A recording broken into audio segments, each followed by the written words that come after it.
Shalom Bapak Ibu Saudara. Shalom. Kita bersyukur hari ini kita boleh kembali berkumpul setelah 1 minggu yang kita lewati dengan hari-hari di dalamnya. Kita berkumpul hari ini di tempat ibadah ini di gereja bukan karena kita kuat, bukan karena kita hebat, bukan juga karena kita layak untuk datang dan menyembah Tuhan. Tapi hari ini kita datang ke rumah Tuhan untuk beribadah karena Tuhan yang rindu untuk menyatakan dirinya. Dan Tuhan yang rindu untuk menyatakan kemuliaannya di tengah-tengah kita, gerejanya. Mari kita siapkan hati kita untuk masuk di dalam ibadah ini. Mari kita mengambil waktu saat teduh.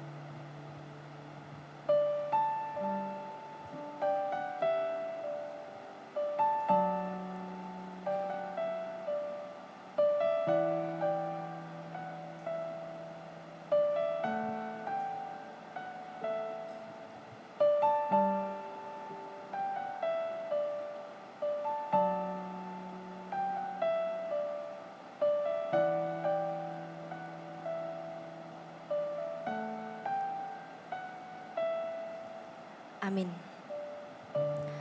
Jemaat, saya undang untuk bangkit berdiri. Bapak Saudara, hari ini kita masuk di dalam minggu Advent yang terakhir, Advent yang keempat. Dan di dalam masa-masa penantian ini, di dalam masa Advent ini, kita kembali menantikan Kristus, Juru Selamat yang telah datang dan lahir buat kita. Dan Dia yang akan datang kembali untuk menjemput setiap kita. Maka hari ini kita akan menyaksikan penyalaan lilin Advent yang keempat.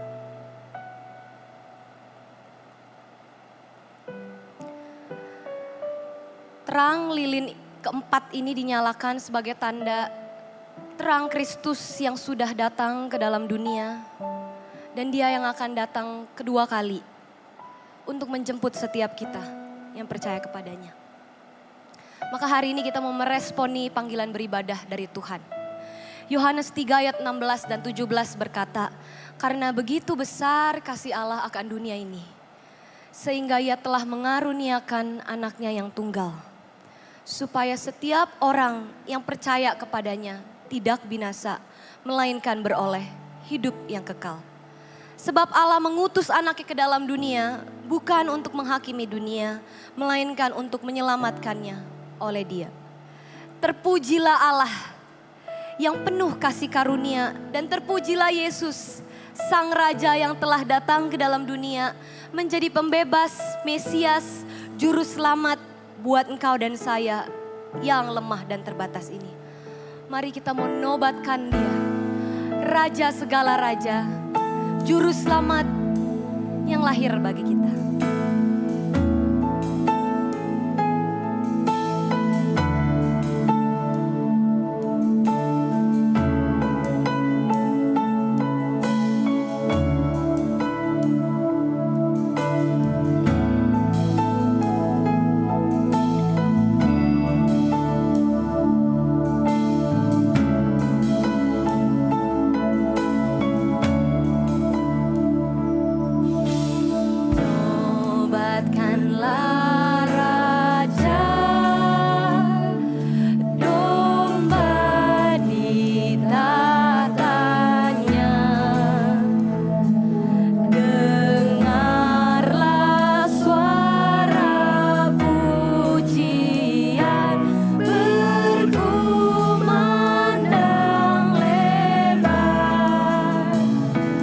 Bangunlah jiwaku.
kita menyembah Yesus, Sang Raja Damai yang telah lahir untuk menyelamatkan kita.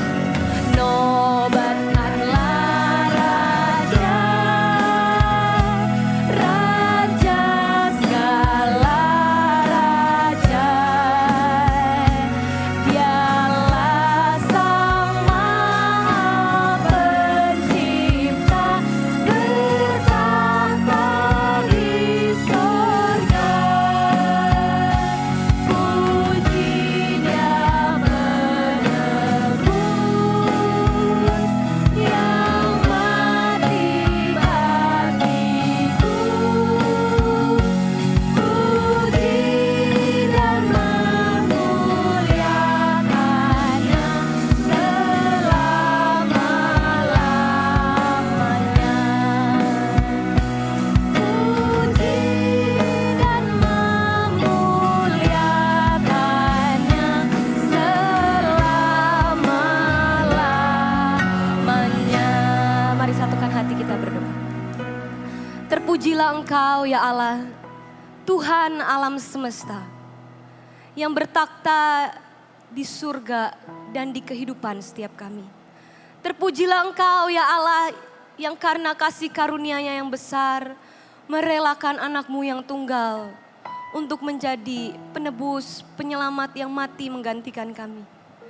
Terpujilah Engkau ya Allah, penebus kami, penyelamat kami, dan Raja yang berkuasa atas hidup kami. Kami sungguh bersyukur kami punya Raja seperti Engkau. Kami sungguh bersyukur kami punya Allah seperti Engkau, yang mau dekat dengan kami, yang terus hadir dalam kehidupan kami. Bahkan yang hari ini kembali mengundang kami untuk beribadah, mendekat kepada Tuhan. Kami ingin mulai ibadah ini, dan kami sungguh menyerahkan sepanjang ibadah ini ke dalam tangan-Mu. Ibadah ini kami mulai hanya di dalam nama Allah Bapa, Putra, dan Roh Kudus. Amin. Jemaat, saya persilakan duduk kembali. Bapak Saudara, Ibrani 2 ayat 14 mengatakan, karena anak-anak itu, yaitu kita, adalah anak-anak dari darah dan daging, maka Ia, yaitu Yesus, juga menjadi sama dengan mereka dan mendapat bagian di dalam keadaan mereka, supaya oleh kematiannya Ia memusnahkan dia, yaitu iblis yang berkuasa atas maut. Di dalam masa-masa Advent, saya sering kali bertanya, di dalam masa-masa menuju Natal, saya sering bertanya, mengapa Yesus perlu datang lahir menjadi manusia? Mengapa Yesus datang masuk ke dalam dunia yang penuh dosa ini? Bapak Saudara, Yesus datang karena dengan cara inilah Dia menjadi penebus kita, manusia-manusia yang lemah, yang hidup di dalam kegelapan dan tiada pengharapan. Yesus datang ke dalam dunia untuk menjadi penyelamat yang memberikan hidup buat engkau dan saya, memberikan terang dan memberikan pengharapan bagi kita. Maka hari ini Yesus yang 2000 tahun lalu telah lahir di Bethlehem, kembali mengundang kau dan saya untuk datang kepadanya. Datang dengan segala kelemahan, dengan segala beban, dengan segala dosa-dosa kita. Mari kita datang kepadanya. Mari kita mau mengakui seluruh kerapuhan dan kehancuran kita. Mari siapkan hati kita untuk datang mengaku dosa kita. Sambil kita angkat pujian ini. Mari kita datang, kita yang tidak setia, yang lemah dan yang goyah. Datang engkau yang tak setia, yang lemah dan goyah, kau tak sendirian.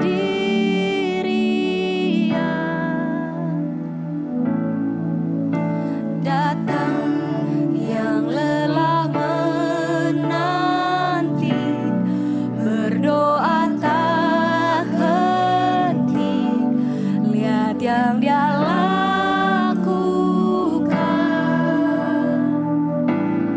Kristus lahir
Saudara, saya mengajak setiap kita hari ini untuk datang kepada Kristus, Juru Selamat itu yang telah lahir ke dalam dunia yang gelap dan berdosa ini untuk mencari dan menyelamatkan engkau dan saya. Mari datang bukan dengan kesombongan, bukan dengan perasaan hebat, bukan dengan kekuatan, tapi datang dengan kehancuran dan nantikan Tuhan menghampiri kita. Mari datang membawa seluruh ketakutanmu. Mari datang membawa seluruh kegelisahanmu.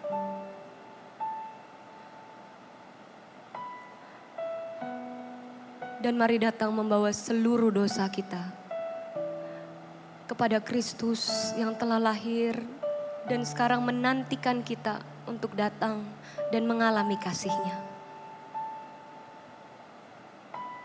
Mari ambil waktu berdoa secara pribadi kepada Kristus penyelamat kita.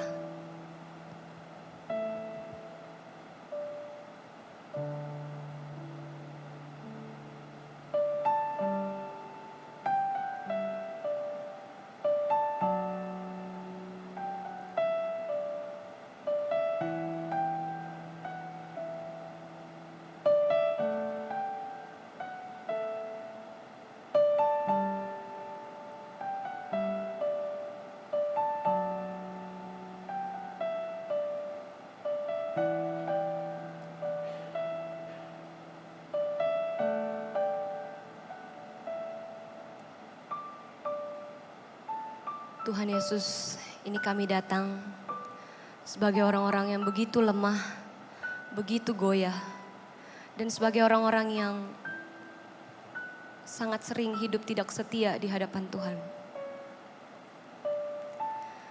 Kami datang bukan sebagai orang yang kuat, sebagai orang yang kuat imannya. Kami datang bukan sebagai orang yang hebat.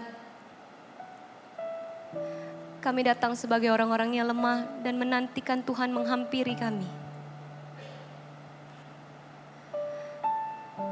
Seringkali di dalam perjalanan hidup kami, ada begitu banyak hal yang membuat kami hidup lemah di dalam iman kami.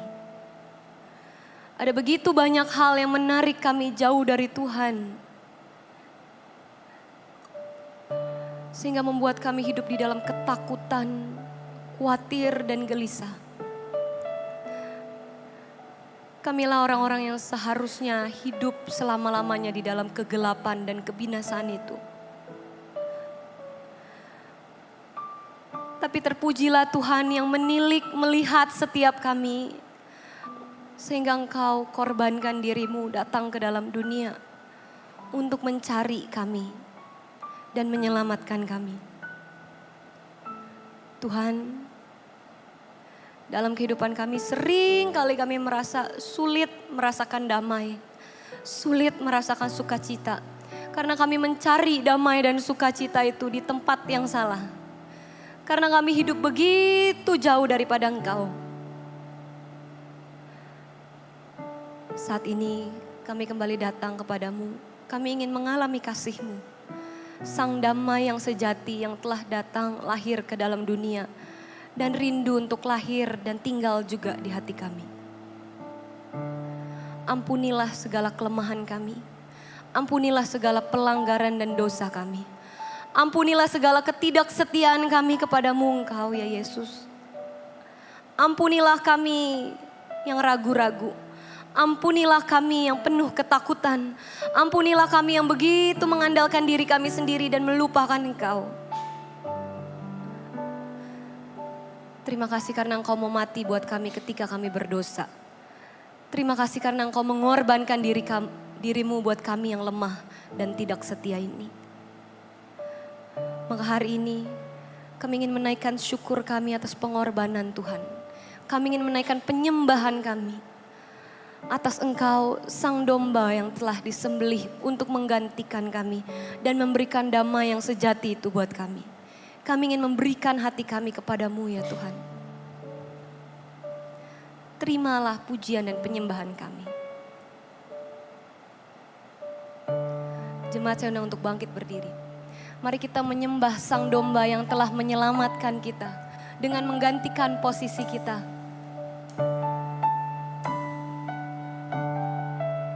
Dia domba yang diberikan, disembelih ganti kita. Dia janjikan damai bagi yang percaya. Dia domba yang diberikan, disembelih ganti kita. Dia janjikan damai bagi yang percaya. Mari menyembah Dia. Dia domba yang diberikan, disembelih ganti kita. Dia janjikan damai bagi yang percaya. Dia domba yang diberikan, disembelih ganti kita. Dia janjikan damai bagi yang percaya. Datang meski kau tak punya, sebab Dialah korbannya. Lihat yang Dia lakukan. Kristus telah lahir. Kristus lahir. Kristus lahir. Dia lahir bagiku. Kristus lahir. Kristus lahir. Dia lahir bagiku. Amin. Dia Kristus yang lahir bagi kita. Dengarlah berita anugerah buat setiap kita. Roma 6 ayat 1 dan 2 berkata, sebab jikalau kita ketika kita masih seteru diperdamaikan dengan Allah melalui kematian anaknya, terlebih lagi kita yang sekarang telah diperdamaikan pasti akan diselamatkan oleh hidupnya. Bukan hanya itu saja, kita malah bermegah di dalam Allah melalui Tuhan kita Yesus Kristus.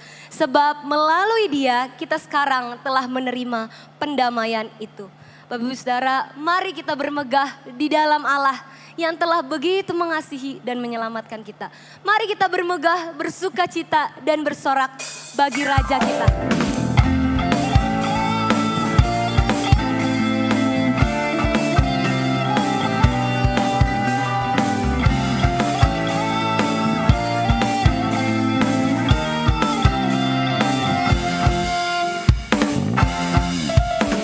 Terpujilah nama Allah di tempat yang tinggi, yang utus Yesus ke dunia menebus manusia.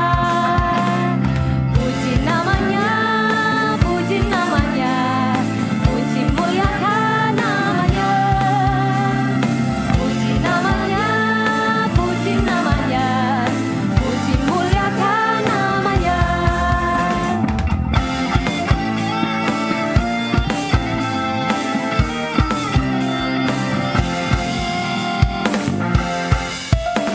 Nama Yesus penuh kuasa atas segalanya. Duduk di atas tahtanya, disembah malaikat. Puji namanya, puji namanya, puji namanya, puji muliakan namanya. Puji namanya, puji namanya, puji muliakan namanya.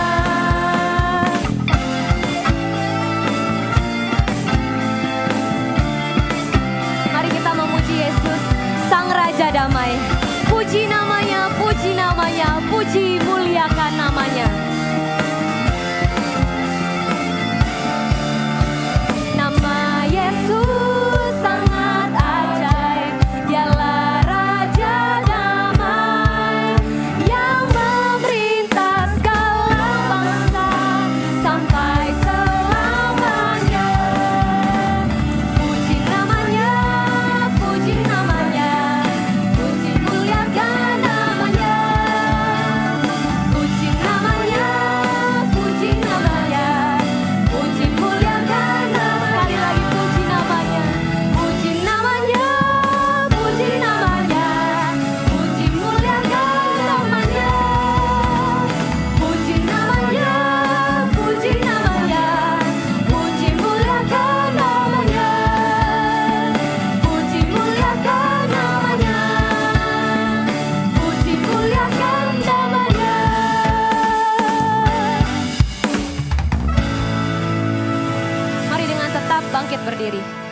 sebagai orang-orang yang telah ditebus, mari kita mau menyatakan pengakuan iman kita seturut dengan pengakuan iman rasuli yang berbunyi demikian. Pengakuan iman rasuli. Aku percaya kepada Allah, Bapa yang Maha Kuasa, Khalik langit dan bumi, dan kepada Yesus Kristus anaknya yang tunggal Tuhan kita, yang dikandung dari Roh Kudus, lahir dari anak darah Maria, yang menderita sengsara di bawah pemerintahan Pontius Pilatus, disalibkan, mati dan dikuburkan, turun ke dalam kerajaan maut, pada hari yang ketiga, bangkit pula dari antara orang mati, naik ke surga, duduk di sebelah kanan Allah, Bapa yang Maha Kuasa, dan dari sana ia akan datang untuk menghakimi orang yang hidup dan yang mati. Aku percaya kepada Roh Kudus, gereja yang kudus dan am, persekutuan orang kudus, pengampunan dosa, kebangkitan tubuh, dan hidup yang kekal. Amin. Jemaat, saya persilakan duduk kembali. Bapak Ibu Saudara, apalah arti hidup ini jika tanpa Tuhan di hidup kita? Sebab Tuhanlah yang memberikan makna hidup, arti hidup, bahkan segala-gala yang baik di dalam kehidupan kau dan saya. Mari hari ini kita kembali mengagumi Tuhan dengan terus belajar mengenal Dia. Lebih dan lebih dalam lagi lewat firman-Nya. Dan kita mau berkata, Tuhan, hidup ini aku mau pakai untuk mengenal-Mu dan menjadi penyembah-penyembah-Mu. Bila ku buka mataku dan lihat wajah-Mu, ku terkagum. Bila ku lihat hidupku dan karya tangan-Mu, ku tersanjung karena semua yang baik dalam hidupku itulah karya-Mu. Kau beri kesempatan yang baru dan ku ingin mengenal-Mu, Tuhan, lebih dalam dari semua yang ku kenal.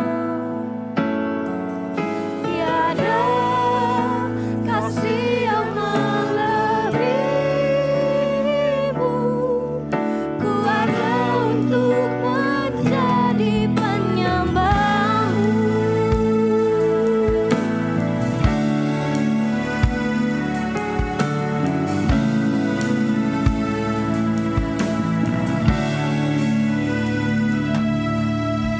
Bila ku buka mataku dan lihat wajah-Mu,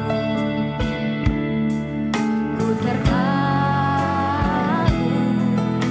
Bila ku lihat hidupku dan karya tangan-Mu, ku tersanjung karena semua yang baik dalam hidupku itulah karya-Mu. Kau beri kesempatan yang baru dan ku ingin mengenal-Mu, Tuhan.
Halo, nama saya Randy. Manusia super hebat. Manusia super sibuk.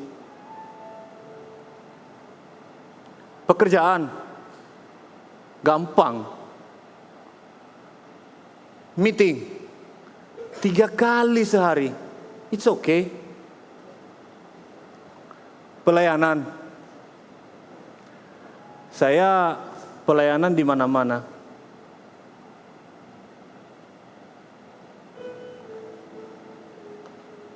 Di dalam gereja ini, saya sudah seperti wifi.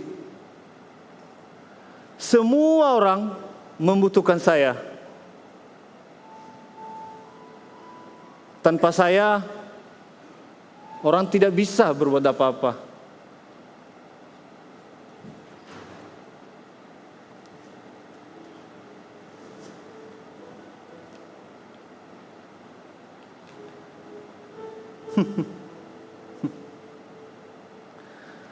Terkadang saya berpikir hidup saya ini sudah lengkap.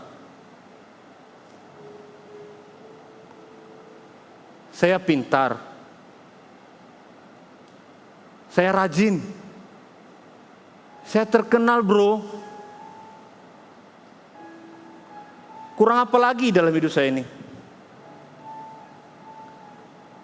Sepertinya Tuhan itu sudah bisa tidur di dalam hidup saya ini. Ya, karena semua bisa saya kerjakan, bisa saya kendalikan sendiri.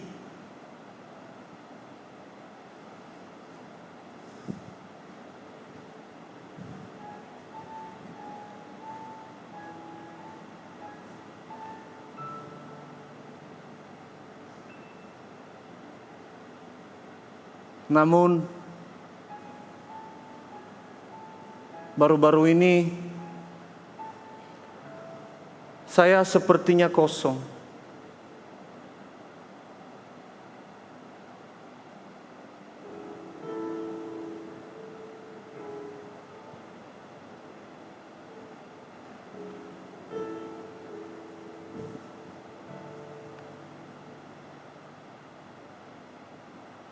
Padahal pelayanan saya berjalan.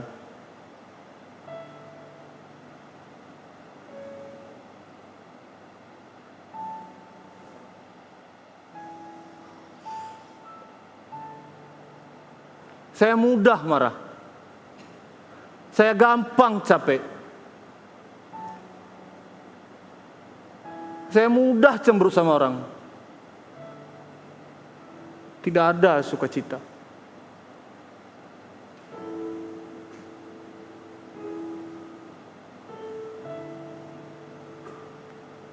Kenapa dengan saya?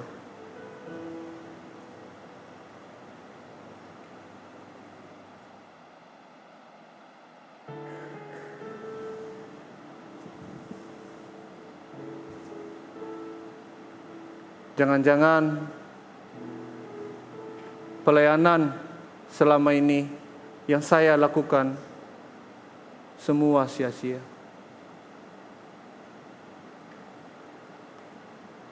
Jangan-jangan saya seperti ranting yang jauh dari pokoknya.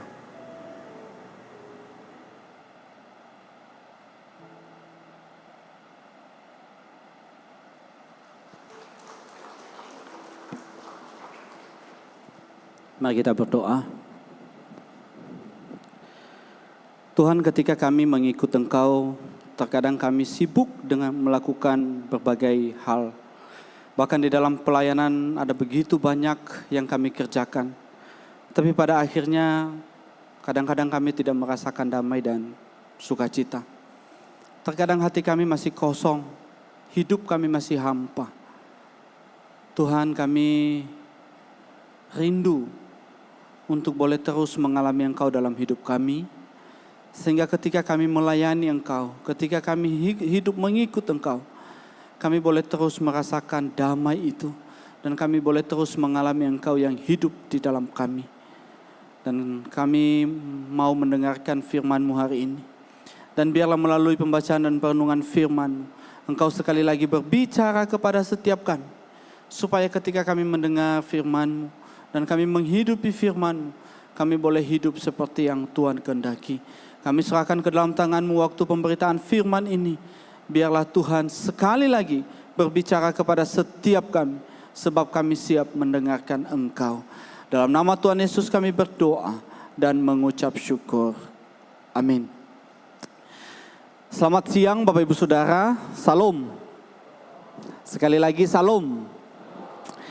Kita bersyukur hari ini Bapak Ibu Saudara kita boleh bersama-sama di dalam ibadah dan kita memasuki minggu Advent yang keempat. Dan itu berarti sudah mendekat untuk kita merayakan bersama, mengingat kembali tentang kelahiran Tuhan Yesus.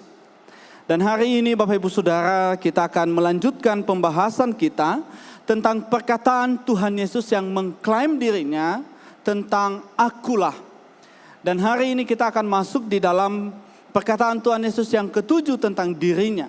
Dan dia berkata, akulah pokok anggur yang benar. Mari Bapak Ibu Saudara saya mengajak kita untuk melihat firman Tuhan. Di dalam Yohanes pasal yang ke-15 ayat yang pertama sampai dengan ayat yang ke-8. Yohanes pasal 15 ayat yang pertama sampai dengan ayat yang ke-8. Saya mengajak kita untuk membaca bagian firman Tuhan ini secara bergantian. Saya akan memulai di dalam ayat yang pertama, Bapak Ibu Saudara melanjutkan di dalam ayat yang kedua, dan kemudian sampai pada ayat yang ke-8. Saya akan memulai di dalam ayat yang pertama dan kemudian Bapak Ibu Saudara melanjutkannya. Yohanes pasal 15 ayat yang pertama sampai dengan yang ke-8, demikianlah firman Tuhan. Akulah pokok anggur yang benar dan Bapakulah pengusahanya.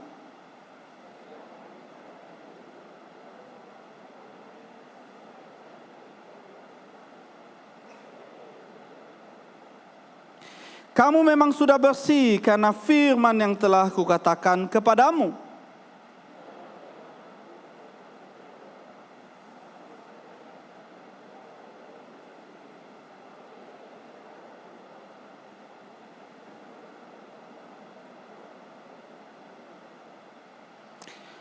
Akulah pokok anggur dan kamulah ranting-rantingnya. Barang siapa tinggal di dalam aku dan aku di dalam dia, ia berbuah banyak, sebab di luar aku kamu tidak dapat berbuat apa-apa.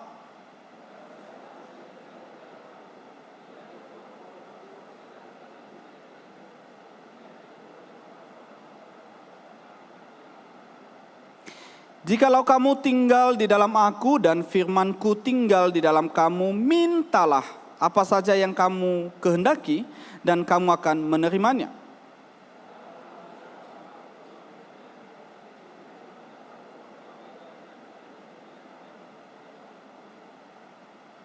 Demikian jauh pembacaan firman Tuhan yang hari ini kita akan renungkan bersama.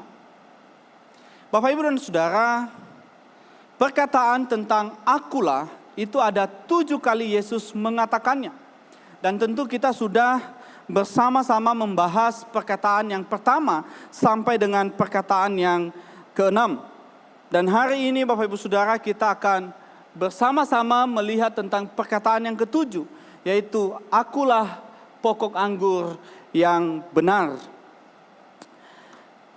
Bapak Ibu dan Saudara, pernah enggak merasa kesal dengan seseorang yang merasa dirinya hebat? Pernah enggak kesal dengan seseorang yang merasa dirinya paling benar, paling baik? Ada yang pernah mengalami itu, berjumpa dengan orang yang merasa dirinya paling hebat, paling baik, dan mungkin paling rohani. Ada Bapak Ibu Saudara yang pernah merasakan itu? Wah, puji Tuhan, di sini tidak pernah merasakan itu ya. Tapi saya pernah mengalaminya, merasakannya jengkel kepada seseorang yang merasa diri hebat. Dan itu bukannya sekali dua kali Bapak Ibu Saudara, tapi beberapa kali. Saya masih ingat dulu, waktu saya duduk di bangku SMA. Ada satu teman di kelas itu yang sedikit berbeda dengan teman-teman yang lain. Ketika bel itu berbunyi, kemudian selesai guru mengajar, tiba-tiba teman kami ini angkat tangan dan dia berkata, "Pak Guru, saya mau bertanya." Wah, ternyata Pak Gurunya juga meresponi pertanyaan itu dan dia menjawab. Sehingga kami telat keluar kelas. Dan bukan hanya itu yang buat saya kesal kepadanya. Ketika Pak Guru itu masuk kelas dan kemudian dia berkata, "Oke, kita akan melanjutkan pelajaran ya." Lalu anak ini berkata begini, "Pak, tugasnya kapan mau dikumpul?" Aduh, kita yang belum menyelesaikan tugas, wah itu kesal banget begitu ya. Dan bukan hanya itu, ketika dia sudah belajar di rumah dengan baik, dan kemudian besoknya masuk di kelas dan Pak Gurunya datang, dan lupa kalau Pak Gurunya sudah berjanji hari itu kita akan ulangan. Ketika Pak Gurunya lupa, anak ini mengingatkan, "Pak, hari ini ulangan." Ya, kesel banget Bapak Ibu Saudara. Dan bukan hanya dulu waktu di zaman saya sekolah begitu ya. Tapi dalam realitas sehari-hari kadang kita juga menemukan ada orang-orang yang merasa diri benar, hebat. Dan itu bikin kita kesel begitu ya. Misalnya Bapak Ibu Saudara, ketika kita tergabung dalam satu tim kepanitiaan. Ketika semua panitia sudah sepakat, oke, di hari ini nanti semua peserta yang datang pakai baju kaos warna kuning. Tiba-tiba dia yang satu ini ngomong, "Tidak bisa. Baju kuning tidak terlalu bagus. Kita pakai warna merah saja." Waduh, itu kesel Bapak Ibu Saudara. Apalagi kalau dia mempertahankan pendapatnya dan dia marah dan dia meninggalkan rapat kita. Wah, itu bisa bikin kesel begitu. Lain kali tidak diajak di dalam kepanitiaan. Tapi yang mau saya katakan adalah kita terkadang menjumpai orang-orang yang merasa dirinya hebat benar dan membuat kita kesal. Saya berpikir Bapak Ibu Saudara ketika saya mempersiapkan khotbah ini, itu jugalah yang dialami, dirasakan oleh orang Yahudi pendengar dari perkataan Tuhan Yesus ini. Ketika Yesus berkata, "Akulah pokok anggur yang benar." Orang Israel kesal dengan apa yang dikatakan oleh Tuhan Yesus. Tapi tidak dicatat di dalam Alkitab. Kenapa Bapak Ibu Saudara? Karena perkataan Tuhan Yesus ini mengklaim dirinya sebagai orang yang benar. Sebagai orang yang sungguh-sungguh asli. Kenapa Bapak Ibu Saudara? Karena perkataan "Akulah pokok anggur yang benar." Tuhan Yesus tidak hanya sekedar menyatakan tentang keilahiannya. Tidak hanya sekedar menyatakan tentang kemahakuasaannya ketika dia berkata, "Akulah pokok anggur yang benar." Tetapi ketika dia berkata, "Akulah pokok anggur yang benar," sesungguhnya ia mengklaim dirinya sebagai pokok anggur yang asli. Dan ini artinya dia menyatakan sebuah kontras yang berbeda antara dirinya dengan orang Yahudi. Bapak Ibu Saudara, kalau kita membaca di dalam Perjanjian Lama, maka kita bisa menemukan bahwa orang Israel, orang Yahudi itu pernah disebut sebagai kebun anggur Tuhan. Orang Yahudi itu pernah disebut sebagai pokok anggur, pernah disebut sebagai umat Allah yang adalah kebun anggurnya Tuhan. Sehingga Bapak Ibu Saudara, ketika Yesus hadir dan berkata, "Akulah pokok anggur yang benar," itu berarti dia berkata bahwa kamu orang Yahudi yang juga adalah kebun anggur Tuhan, kamu yang palsu, kamu yang tidak asli, akulah yang asli. Siapa yang tidak kesal begitu Bapak Ibu Saudara? Misalnya begini, saya berkata di antara kita ini, "Saya ini loh asli, darahnya darah GKY." Bapak Ibu Saudara darahnya masih merah. Kesal enggak? Gitu. Nah, tapi inilah yang Yesus mau nyatakan kepada orang Israel. Ketika dia berkata, akulah pokok anggur yang benar, dia berkata, akulah yang asli dan kamu tidak asli. Bapak, Ibu dan Saudara, di dalam Yeremia, kitab Yeremia, Yesaya, kemudian di dalam kitab Mazmur, beberapa kali orang Yahudi, orang Israel itu disebut sebagai kebun anggurnya Tuhan. Tapi ketika disebut sebagai kebun anggurnya Tuhan, punya konotasi yang negatif. Kenapa?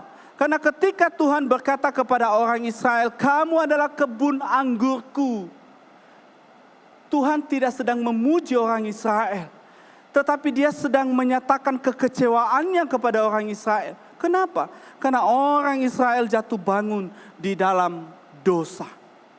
Sehingga orang Israel gagal menjadi kebun anggur Tuhan yang bisa menjadi berkat bagi bangsa lain. Dan ketika Yesus berkata, akulah pokok anggur yang benar itu. Dan siapa yang menempel padaku akan menghasilkan buah. Bapak, Ibu dan Saudara, ketika Yesus berkata, akulah pokok anggur yang benar, maka dia sedang menyatakan bahwa dia adalah pokok anggur yang benar, yang sungguh-sungguh dan asli.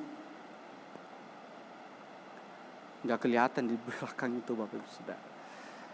Nah, ketika Yesus berkata, akulah pokok anggur yang benar, seperti yang tadi saya katakan, ia menyatakan bahwa ada yang dulu pernah disebut sebagai kebun anggur Tuhan, tapi penuh dengan kebohongan, penuh dengan kemunafikan, penuh dengan kehidupan yang jatuh di dalam dosa. Dan di bagian ini Yesus berkata, akulah pokok anggur yang benar. Bapak, Ibu dan Saudara, kalau kita memperhatikan ayat yang kedua di dalam pembacaan firman Tuhan yang tadi kita baca, di dalam ayat yang kedua di sana dikatakan, setiap ranting padaku yang tidak berbuah dipotongnya, dan di setiap ranting yang berbuah, setiap ranting padaku yang tidak berbuah dipotongnya, dan setiap ranting yang berbuah dibersihkannya, supaya ia lebih banyak berbuah. Bapak, Ibu dan Saudara, perhatikan bagian yang pertama yang saya kasih warna kuning. Di sana dikatakan, setiap ranting padaku yang tidak berbuah. Artinya apa, Bapak Ibu Saudara? Ada dua ranting yang menempel kepadanya. Ada ranting yang berbuah dan ada ranting yang tidak berbuah. Ranting yang berbuah dan ranting yang tidak berbuah itu punya kesamaan, Bapak Ibu Saudara, yaitu sama-sama punya daun yang hijau. Sehingga Bapak Ibu Saudara, kita tidak bisa membedakan mana sebenarnya ranting yang memang harus dipotong, mana ranting yang sebenarnya bagus begitu, sebelum buahnya itu muncul. Sama seperti Bapak Ibu Saudara di dalam perumpamaan Tuhan Yesus tentang perumpamaan lalang dan gandum. Ketika biji gandum itu ditaburkan dan kemudian tumbuh, dan kemudian di saat yang sama tumbuh juga lalang. Dan kemudian para pekerja itu berkata kepada tuannya, izinkan kami mencabut lalang itu. Lalu tuannya berkata, jangan, karena kamu bisa saja mencabut biji gandum yang tumbuh itu ketika kau mencabut lalang itu. Artinya apa? Sulit dibedakan, Bapak Ibu Saudara, mana lalang, mana gandum ketika masih tumbuh. Hanya bisa dibedakan ketika buah itu muncul.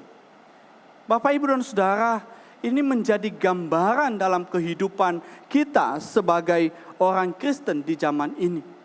Terkadang kita tidak bisa membedakan mana orang Kristen yang sungguh-sungguh, mana orang Kristen yang palsu. Mana orang Kristen yang sungguh-sungguh pengikut Kristus, mana orang Kristen yang hanya Kristen secara KTP. Sebelum buahnya muncul, Bapak Ibu Saudara.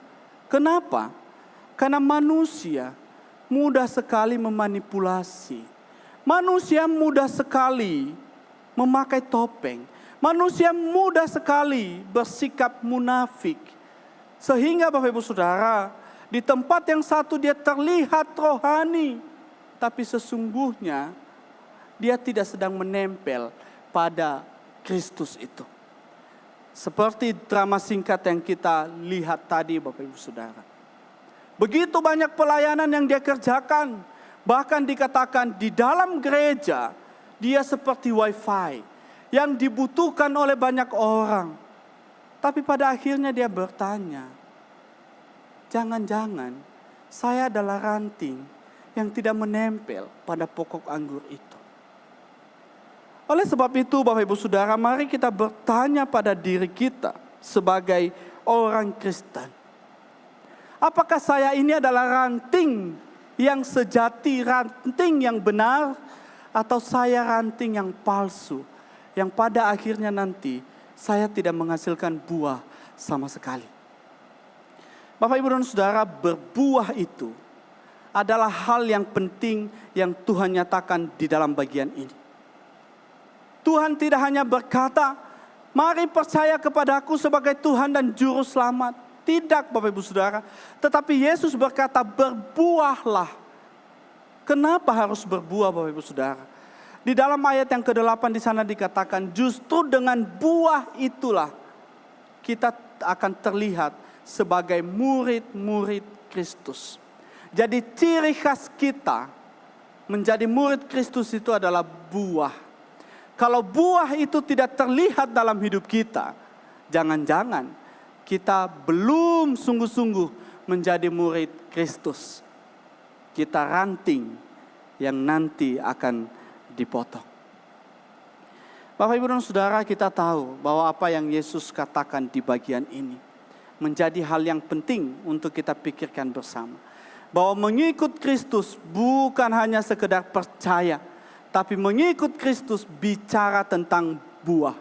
Masih ingat Bapak Ibu Saudara ketika Tuhan ingin memakan buah ara. Dan ketika dia tidak menjumpai buah dari pohon itu.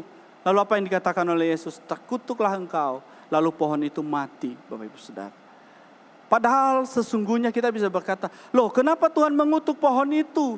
Bisa saja belum musim untuk berbuah. Sebenarnya Bapak Ibu Saudara, bicara tentang buah di dalam kita mengikut Kristus, itu tidak tergantung pada musimnya. Tapi setiap hari, setiap saat, buah itu harus terlihat di dalam kehidupan kita. Itu yang benar. Terkadang Bapak Ibu Saudara, kita menanti musim baru bisa berbuah. Nantilah kalau udah mendekat Natal, saya baru berbuah. Kita baru memperlihatkan perbuatan baik kita menolong orang lain. Nantilah kalau udah mendekati Imlek, saya baru berbuat baik. Saya baru mau memperlihatkan buah saya. Tidak begitu Bapak Ibu Saudara. Tapi bicara tentang buah, itu setiap saat ketika kita menjadi pengikut Kristus, maka tugas kita yang harus kita hasilkan adalah buah. Kalau hari ini Yesus berkata bahwa berbuah itu adalah hal yang penting yang harus terlihat dalam kehidupan kita sebagai pengikut Kristus. Lalu pertanyaannya Bapak Ibu Saudara, bagaimana supaya kita bisa berbuah? Bagaimana supaya kita bisa berbuah? Di dalam firman Tuhan yang kita baca, ada dua hal yang Yesus ajarkan kepada kita, yang harus ada dalam hidup kita supaya kita bisa berbuah. Yang pertama Bapak Ibu Saudara, tinggallah di dalam Kristus. Kita hanya bisa berbuah kalau kita tinggal di dalam Kristus. Itulah yang dikatakan di dalam ayat yang kelima. Dan yang kedua Bapak Ibu Saudara, kita hanya bisa berbuah kalau firman itu tinggal di dalam hati kita. Kalau dua hal ini Bapak Ibu Saudara tidak ada dalam hidup kita, maka buah itu tidak akan pernah kita hasilkan. Inilah yang membedakan kita dengan agama-agama yang lain. Agama yang lain berbuat baik bukan karena mereka punya Kristus, tapi karena mereka mengejar, karena mereka berkata dengan melakukan perbuatan baik mereka akan diselamatkan. Tapi kita Bapak Ibu Saudara, kita melakukan perbuatan baik, buah kita itu keluar dari hidup kita karena ada Kristus yang tinggal di dalam kita, karena firman itu tinggal di dalam kita. Dua hal ini Bapak Ibu Saudara harus ada di dalam kehidupan kita. Sudahkah kedua hal ini ada dalam setiap kita yang mengaku percaya pengikut-pengikut Kristus. Bapak Ibu Saudara, saya mengajak kita untuk melihat satu persatu bagian ini. Tinggallah di dalam Kristus. Kalau kita baca di dalam ayat yang kelima, di sana dikatakan, akulah pokok anggur dan kamulah ranting-rantingnya. Barang siapa tinggal di dalam aku dan aku di dalam dia, ia berbuah banyak, sebab di luar aku kamu tidak dapat berbuat apa-apa.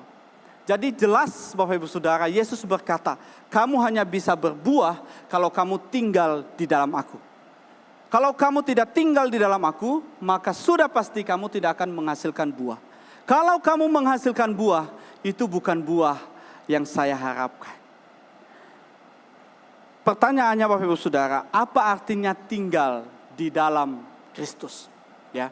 Kalau kita tahu bahwa berbuah itu hanya dengan cara tinggal di dalam Kristus, lalu pertanyaannya adalah apa artinya tinggal di dalam Kristus?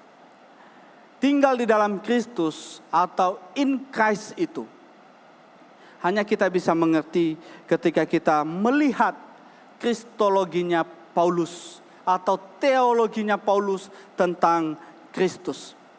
Kalau kita membaca surat-surat Paulus Bapak Ibu Saudara, maka kita akan menemukan ada 154 kali Rasul Paulus memakai kata in Christ di dalam surat-suratnya.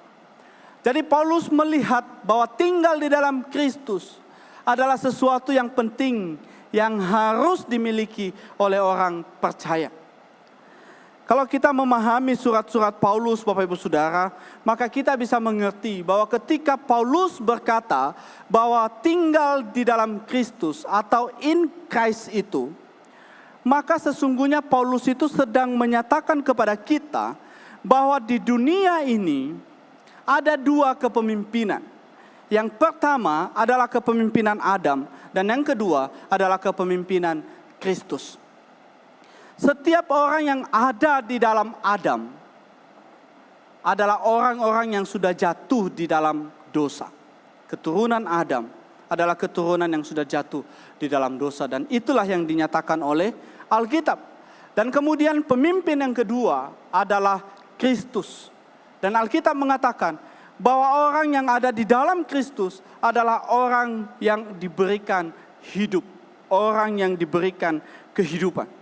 Sehingga Bapak Ibu Saudara, kalau kita membaca di dalam 1 Korintus pasal yang ke-15 ayat 45 sampai dengan 49. Kita bisa menemukan perbedaan yang diperlihatkan oleh Paulus di dalam bagian ini.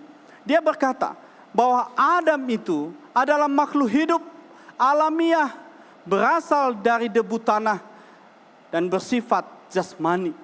Dan berbeda dengan Kristus. Kristus itu adalah roh yang menghidupkan, rohaniah berasal dari surga. Sehingga Bapak Ibu Saudara, kalau kita tidak ada di dalam Kristus, maka kita ada di dalam Adam. Kalau kita ada di dalam Kristus, maka kita akan diberikan kehidupan. Kalau kita tetap ada di dalam Adam, maka kita menjadi manusia yang mati karena dosa. Sehingga Bapak Ibu Saudara, pemahaman tentang in Christ, tinggal di dalam Kristus, adalah hal yang sangat penting bagi kita sebagai pengikut-pengikut Kristus. Untuk memastikan diri kita ada di dalam Kristus. Nah, kalau kita ada di dalam Kristus Bapak Ibu Saudara, maka seharusnya ini yang kita alami sebagai orang yang ada di dalam Kristus. Kita akan dibenarkan, kita akan diselamatkan, kita akan didamaikan dengan Allah. Dan bukan hanya dengan Allah, kita juga didamaikan dengan sesama kita. Kita akan diampuni, kita akan menjadi anak-anak Allah, dan kita punya tempat di surga. Ketika kita tinggal di dalam Kristus, maka hal-hal ini seharusnya kita alami dalam hidup kita Bapak Ibu Saudara. Ketika kita ada di dalam Kristus, maka Kristus mendamaikan kita dengan Allah dan mendamaikan kita dengan sesama kita. Kalau kita sudah didamaikan dengan sesama, maka seharusnya kita tidak mudah lagi menyimpan dendam dengan sesama. Kita tidak mungkin lagi menyimpan sakit hati ketika sesama kita menyakiti kita. Kita tidak mudah lagi benci kepada sesama kita. Kenapa? Karena kita sudah didamaikan oleh Kristus. Dia tidak hanya mendamaikan kita dengan Allah, tapi dia mendamaikan relasi hubungan kita dengan sesama kita. Jadi Bapak Ibu Saudara, mari kita bertanya dalam hidup kita. Sudahkah kita mengalami hidup di dalam Kristus itu? Sudahkah kita mengalami kehidupan yang diubahkan oleh Kristus itu? Kehidupan yang diubahkan menjadi orang yang bisa juga mengampuni orang lain. Sehingga kalau kita mendefinisikan apa itu tinggal di dalam Kristus, maka tinggal di dalam Kristus Bapak Ibu Saudara bukan sebatas percaya, tetapi mengalami Kristus yang memberkati, memimpin dan mengubah hidup kita. Ketika kita menjadi orang Kristen Bapak Ibu Saudara, siapa yang memimpin hidup kita? Apakah kita yang terus berjuang memimpin hidup kita? Atau kita membiarkan Kristus memimpin hidup kita? Ketika kita menjadi pengikut Kristus, hal apa yang sudah berubah dalam hidup kita? Kalau dulu perkataan kita selalu kasar kepada orang lain, ketika kita tinggal di dalam Kristus, adakah perkataan itu diubah? Kalau dulu perkataan yang kita keluarkan adalah perkataan yang menyakiti orang lain, tapi ketika kita sudah di dalam Kristus, maka perkataan yang kita keluarkan adalah perkataan yang memberkati orang lain. Bapak Ibu dan Saudara, kalau hidup kita ketika menjadi pengikut Kristus tidak ada yang berubah, maka ada yang salah dengan cara kita mengikut Kristus. Dan bisa jadi Bapak Ibu Saudara kita tidak sungguh-sungguh hidup di dalam Kristus. Kalau kita tinggal di dalam Kristus, kita berelasi dengan Kristus, kita mengenal Dia, kita tahu apa yang Dia lakukan, dan itulah yang kita hidupi Bapak Ibu Saudara. Ketika Kristus datang ke tengah-tengah dunia ini, kita bisa melihat bagaimana Dia menolong orang lain, dan seharusnya kita juga punya gaya hidup yang seperti itu. Ketika Dia hadir di tengah-tengah dunia, kita melihat bagaimana Dia memberikan pengampunan kepada orang lain. Dan seharusnya itu juga yang terlihat dalam hidup kita. Ketika Kristus hadir di tengah-tengah dunia, Dia selalu hadir bagi orang yang membutuhkan Dia. Apakah kita juga sudah hadir kepada orang yang membutuhkan kita seperti yang dirindukan oleh Kristus kepada setiap kita? Ketika kita tinggal di dalam Kristus, kita berelasi dengan Dia, maka seharusnya kita hidup seperti yang Dia mau. Kita hidup seperti Kristus hidup. Makanya di dalam doa kita Bapak Ibu Saudara, kita terus berdoa, Tuhan tolong kami, supaya hari demi hari kami boleh menjadi serupa seperti Kristus. Itu artinya kita mau hidup seperti Kristus hidup Bapak Ibu Saudara. Beberapa waktu ini Bapak Ibu Saudara, kami punya kebiasaan untuk berdoa bersama dengan anak-anak kami. Dan beberapa kali anak-anak kami, Bless dan Kessel itu, mereka bergantian memimpin doa sebelum tidur. Semalam Bapak Ibu Saudara, ketika kami berdoa dan Bless memimpin doa, dia mengucapkan kata-kata yang indah, tersusun rapi begitu Bapak Ibu Saudara. Sehingga ketika selesai doa, istri saya berkata kepada saya, wah, Bless sekarang sudah besar ya. Dia sudah bisa berdoa dengan benar, dengan baik begitu. Lalu kemudian saya bertanya kepada Bless, Bless, kenapa kamu bisa berdoa seperti itu? Lalu dia berkata, iya Pak, soalnya Papa kan doanya seperti itu. Jadi dia melihat saya berdoa karena dia tinggal bersama dengan saya. Dan dia melakukan apa yang kebiasaan yang saya lakukan Bapak Ibu Saudara. Jadi ketika dia tinggal bersama dengan saya, ada hal yang dia lihat dan itu dia perlihatkan dalam hidupnya. Tentu bukan hanya itu yang dia lihat dari hidupku, yang dia ikuti dan dia lakukan Bapak Ibu Saudara. Pernah satu kali saya berkata kepadanya, Bless, tolong Bless ambil pulpen itu satu. Dia ambil, kemudian dia lempar. Tuh, dia lempar. Loh, kenapa dilempar Bless? Lalu dia jawabnya apa? Iya, kan papa juga sering lempar katanya. Kenapa Bapak Ibu Saudara? Karena dia tinggal bersama dengan saya dan dia lihat saya. Yang mau saya katakan adalah kalau kita memang sungguh-sungguh tinggal di dalam Kristus, kita berelasi dengan Kristus, kita mengenal Dia, maka seharusnya hidup kita itu seperti hidupnya Kristus. Kristus punya kasih, harusnya kita punya kasih. Kristus punya pengampunan, harusnya kita bisa mengampuni orang lain. Kristus bisa menghibur yang terluka, harusnya kita bisa menghibur yang terluka. Dan masih banyak Bapak Ibu Saudara. Mari kita bertanya pada diri kita. Kalau kita mengaku tinggal di dalam Kristus, sudahkah kehidupan Kristus itu terlihat dalam hidup kita? Dan itulah buah. Yang kedua Bapak Ibu Saudara, kita akan lihat tentang firman tinggal di dalam kita. Di dalam ayat yang ke-7 di sana dikatakan, jika kamu tinggal di dalam aku dan firmanku tinggal di dalam kamu, minta apa saja yang kamu kehendaki dan kamu akan menerimanya. Ini yang kedua Bapak Ibu Saudara. Hanya ketika firman itu tinggal di dalam kita, kita bisa berbuah. Pertanyaannya Bapak Ibu Saudara, apa artinya firman tinggal di dalam kita? Apakah hanya sekedar firman itu mengisi otak kita, sehingga ketika ada orang yang berdebat dengan kita, kita bisa menjawab dengan lugas? Atau hanya sekedar membaca firman Tuhan? Tentu Bapak Ibu Saudara, firman tinggal di dalam kita bukan hanya sebatas memenuhi otak pikiran kita. Tapi firman itu tinggal di dalam kita. Itu bicara tentang bagaimana firman itu hidup dan terlihat dalam setiap kehidupan kita. Jadi firman tinggal di dalam kita itu bicara tentang bagaimana kita taat di dalam menghidupi firman Tuhan. Bapak Ibu dan Saudara, terkadang kita berkata, kenapa ya saya tidak berubah? Padahal kita tahu bahwa firman itu berkuasa mengubah kita. Bahkan di dalam ayat yang kita baca tadi di sana dikatakan, Tuhan Yesus berkata kepada para muridnya, memang kamu bersih karena firman yang kukatakan kepadamu. Jadi firman Bapak Ibu Saudara punya kuasa untuk membersihkan kita, mematikan keinginan-keinginan daging kita.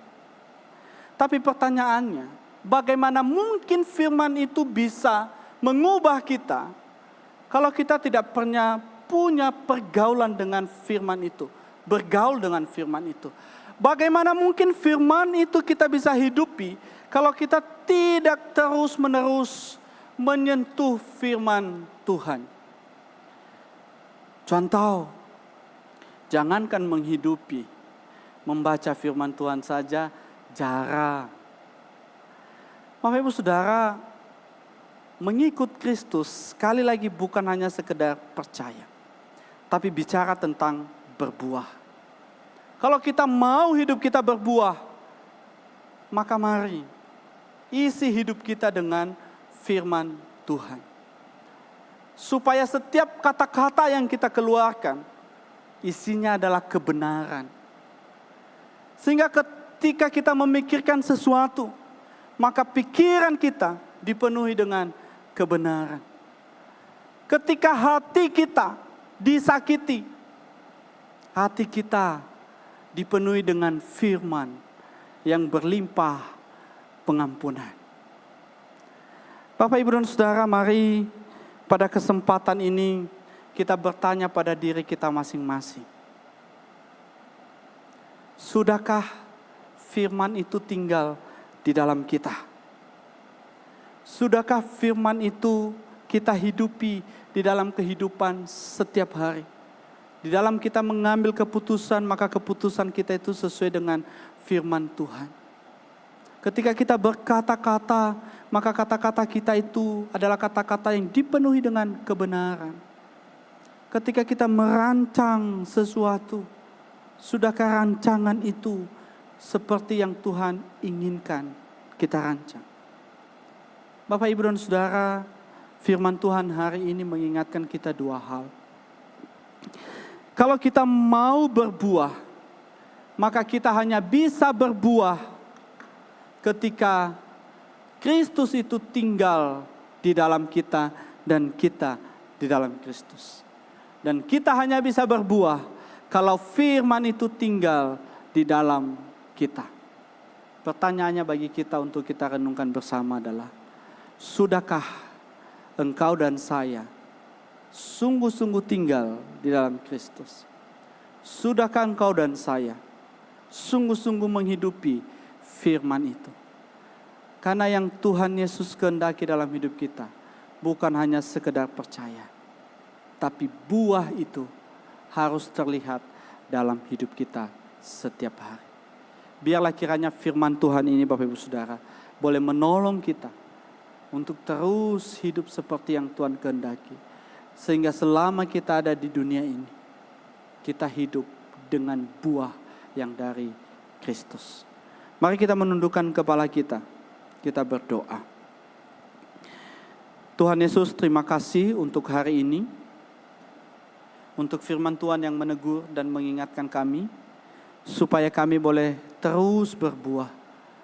Dan terima kasih Engkau mengingatkan kami, supaya kami boleh tetap tinggal di dalam Kristus, dan supaya firman itu juga boleh tetap tinggal di dalam kami, sehingga hidup kami dipenuhi dengan firman-Mu, sehingga hidup kami boleh menjadi hidup yang berbuah.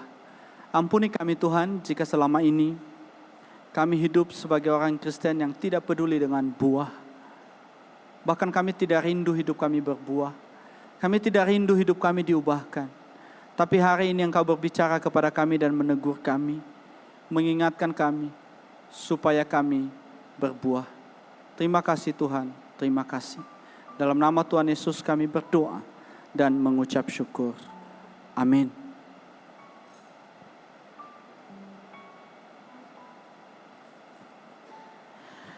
Bapak, Ibu, dan Saudara, di sepanjang minggu Advent, dari Advent 1 sampai dengan Advent yang ketiga, kertas komitmen ini, kertas doa, harapan, dan komitmen ini sudah digantung di depan di pohon yang ada di lobi lantai 3 ini. Kalau ada Bapak Ibu yang sudah membawanya pulang dan kemudian hari ini dibawa, silakan nanti setelah selesai ibadah boleh memberikan kepada panitia yang bertugas. Dan pada kesempatan ini Bapak Ibu Saudara, tadi ketika Bapak Ibu memasuki ruangan lantai 3 ini, Aser sudah memberikan kepada Bapak Ibu kertas doa komitmen, harapan, dan pergumulan ini. Mari kita gunakan 1-2 menit ini untuk kita menuliskan apa yang menjadi komitmen, harapan, dan doa kita kepada Tuhan. Supaya nanti Bapak Ibu Saudara, kertas komitmen ini kita kumpulkan dan di tanggal 24 kita akan bawa bersama di hadapan Tuhan untuk kita doakan bersama-sama. Kita tahu bahwa kita tidak punya kuasa untuk terus berusaha menghidupi komitmen kita, karena kita terkadang gagal. Tapi hanya Tuhan yang sanggup menolong kita. Mungkin ada banyak pergumulan yang Tuhan izinkan terjadi dalam hidup kita yang belum selesai. Mari bawa di hadapan Tuhan, mari tuliskan di dalam kertas ini. Atau di tahun 2026 ada harapan-harapan yang ingin kita capai. Mari tuliskan dan kita doakan sama-sama. Biarlah harapan kita boleh menjadi harapan yang berkenan di hadapan Tuhan. Mari Bapak Ibu yang masih belum punya kertas ini boleh melambaikan tangan, mancungkan tangan untuk panitia memberikan kertas ini.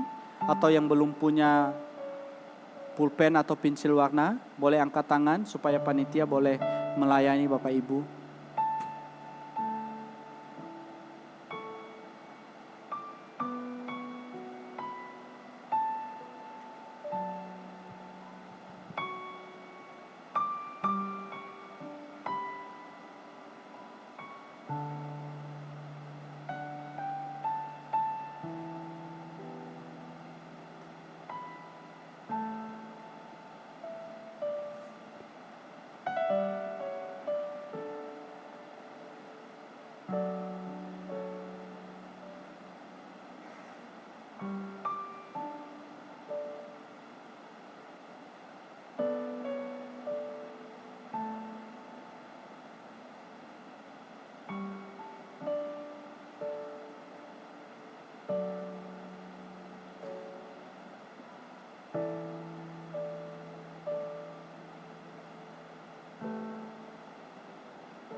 Nanti setelah keluar dari ruangan ini Bapak Ibu Saudara, silakan menyerahkan kertas ini kepada panitia yang akan melayani Bapak Ibu Saudara di pintu keluar ruangan ini.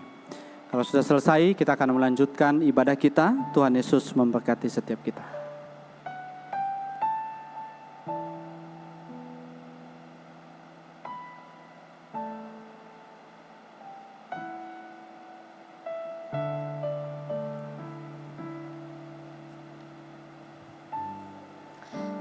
Saudara, sungguh kabar baik bahwa Kristus telah lahir dan mau tinggal di dalam setiap kita. Ini adalah kabar baik yang harus terus kita beritakan.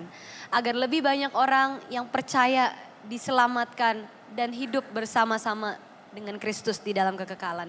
Biarlah hidup kita persembahkan untuk terus melayani Tuhan dan menceritakan tentang Tuhan. Sambil mempersiapkan persembahan kita, mari kita pujikan pujian ini.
Kita di dalam doa. Sungguh kami bersyukur untuk kebaikan Tuhan di dalam kehidupan kami. Engkau mau lahir untuk menyelamatkan setiap kami. Engkau mau lahir untuk menjadi penebus bagi kami orang-orang berdosa. Tuhan, tolong pakai hidup kami supaya dimanapun kami ditempatkan oleh Tuhan, kami bisa terus menceritakan kabar baik ini kepada orang-orang di luar sana, agar orang-orang pun bisa percaya, diselamatkan, dan hidup bersama-sama dengan Tuhan Yesus. Terima kasih Tuhan, kami bawa persembahan ini, Tuhan pakai untuk memperluas kerajaan-Mu. Di dalam nama Kristus Yesus Tuhan kami berdoa. Amin. Jemaat, saya persilahkan duduk kembali, kita akan mendengarkan warta gereja.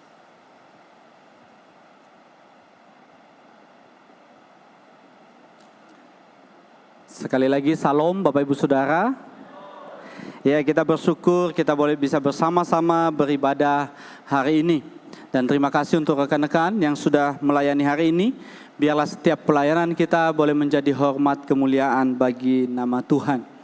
Bapak Ibu Saudara, kami ingin menyambut bagi Bapak Ibu yang baru pertama beribadah bersama-sama dengan kami hari ini. Kami undang untuk bangkit berdiri bagi Bapak Ibu yang baru pertama kali beribadah bersama-sama dengan kami.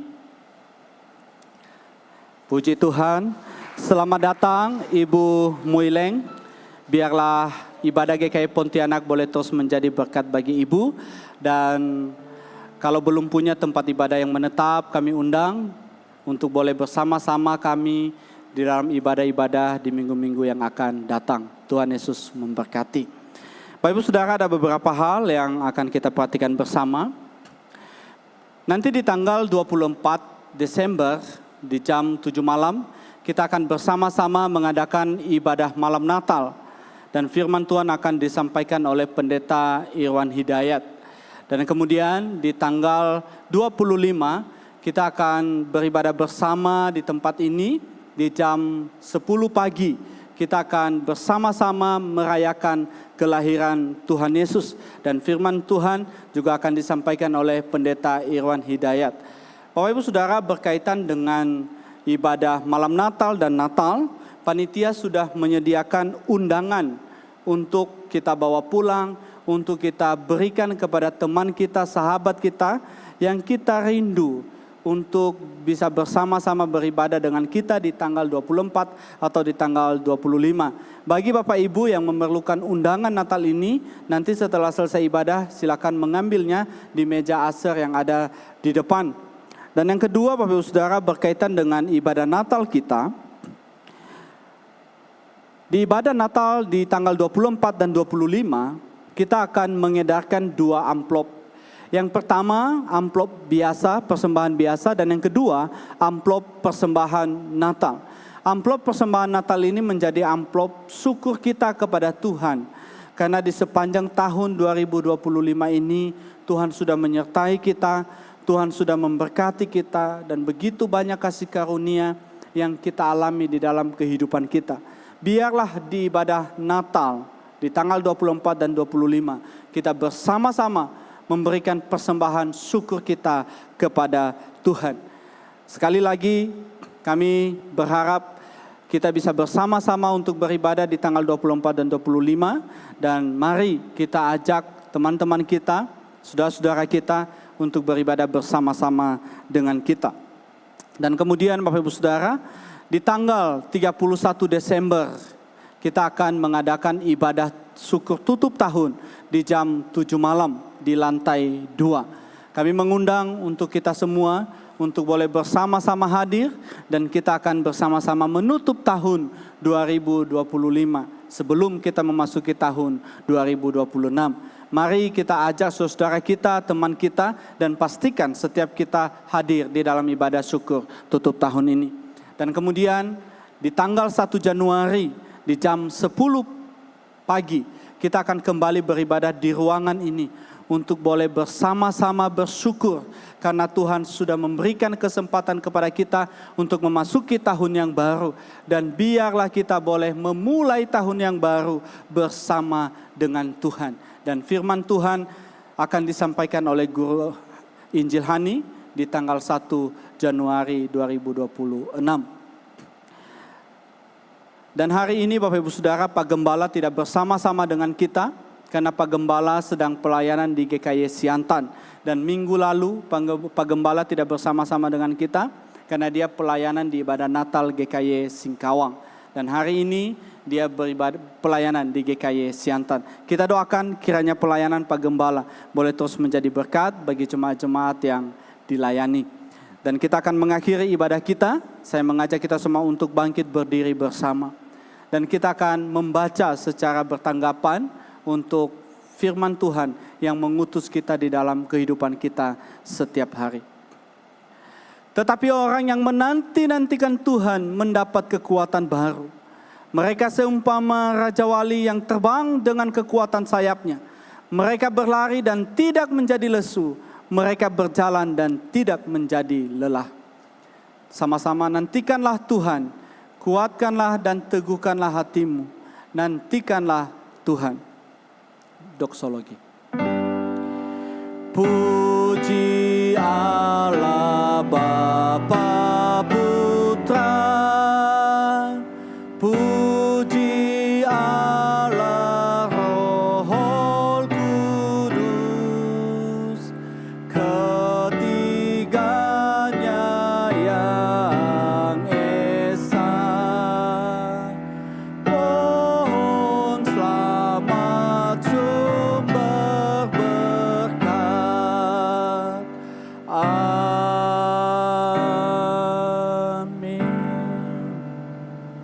Mari kita pulang, kita arahkan hati kita kepada Tuhan dan kita terima berkat-Nya. Biarlah berkat dari Allah Bapa, kasih karunia dari Tuhan Yesus Kristus, penyertaan, penghiburan dan kekuatan dari Allah Roh Kudus menyertai kita mulai dari sekarang sampai kedatangan Kristus yang kedua kali. Amin. Amin.